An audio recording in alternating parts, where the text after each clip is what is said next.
Meșteri, fauri, mâini de aur. Vedeți cum a făcut plențul ăsta, închidură la ușă.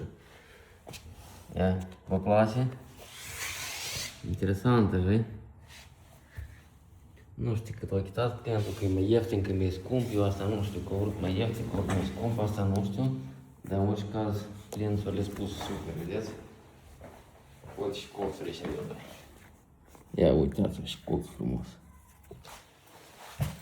Așa-i? Așa-i? Interesant.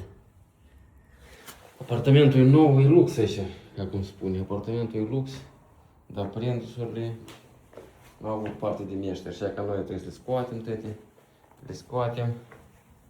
Da? Mergem, scoatem și punem altfel prențuri. Numai că ăștia noi de 10, dar deja noi de 10 nu putem pune așa păretele murdar, da? Îți punem de 12. E ca așa gen. De la marca Noyer, procurate.